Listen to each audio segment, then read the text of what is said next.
All right then, guys. You're from a real metropolis, Sao Paulo.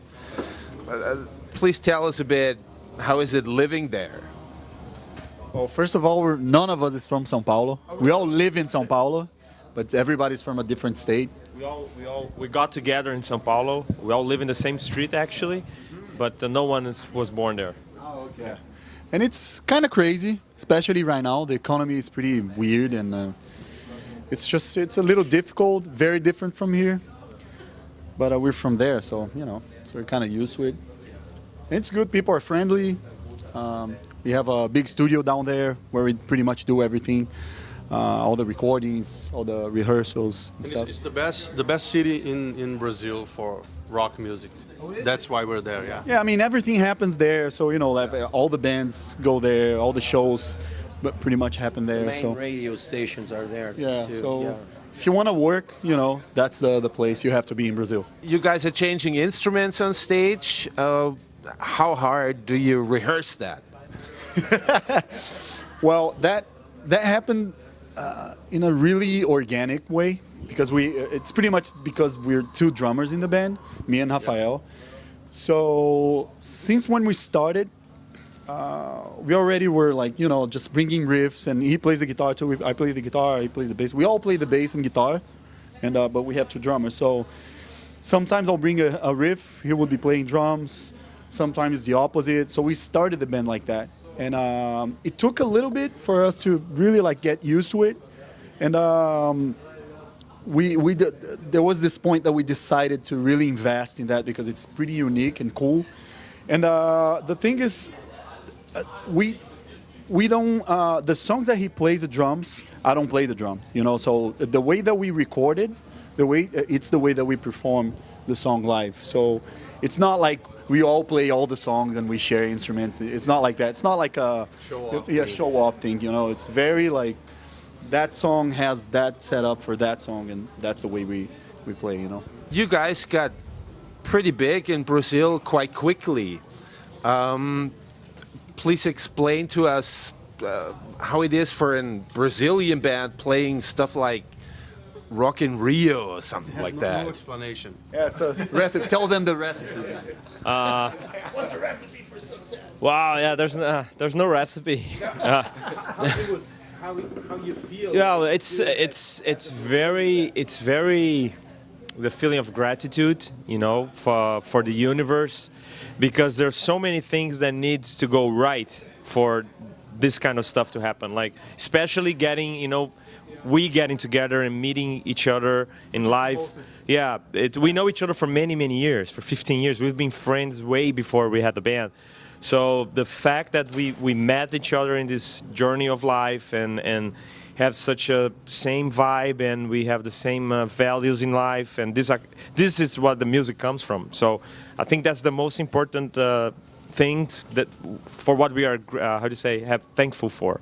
It's that we met each other, but the feeling of this happening, it's mind-blowing. It's many times you only really get it when you're already on stage.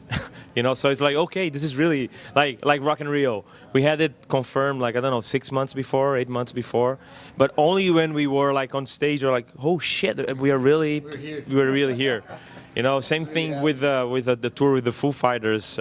We played the Maracanã Stadium, and me and Rafael, we are from Rio, so play the Maracanã Stadium in Rio. It's like what else do you want in life, So, but it was the same thing. It feels really, it feels really good.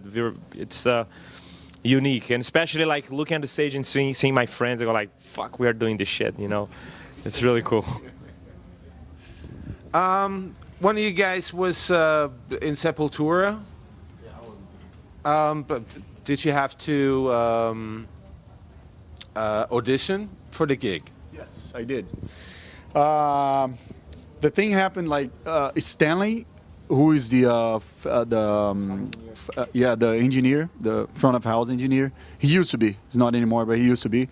He's the guy who recorded my first band. The band was called Diesel back then, and I lived in LA with this band for 6 years.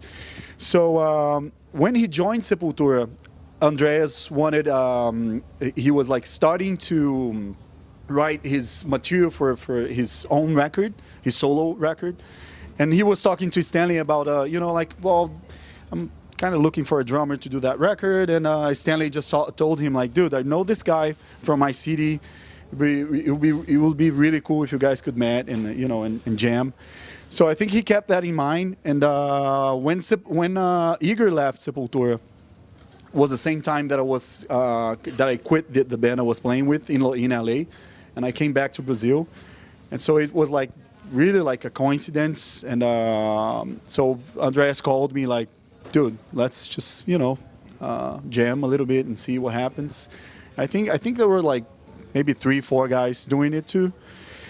But it was a very unique moment in my life. I was like coming back from this LA trip. I was playing with this band for a while, and everything, it was really awesome, but it never really got big or anything, you know. So I got back home and I was like, dude, I don't know what to do now. So I was like teaching. I'm a drummer. I'm a teacher as well. I teach music, and I was like, you know, doing this and there and that there, and so I got this phone call from Andreas, and it was like, whoa. So I was like, it was really amazing. You're still in contact with Andreas? Yes, with Andreas. We just played with them like 6 months ago, maybe. Yeah, we played like three times maybe. Yeah. Like a couple of festivals. Rock in Rio. Yeah, Rock in Rio. They play the same stage. MULATSCHAG. Do you speak a little Dutch? Hold on. So you're from Eindhoven. How was it for you then playing the Melkweg, your home gig? Well, it was pretty amazing. I was my dad is Dutch actually, so since I was, I don't know, 3 years old, I would come to Eindhoven every summer, you know, to be there with my grandma and my uncles and aunts. So Holland, it really feels like a second home to me. Really like being there, you know.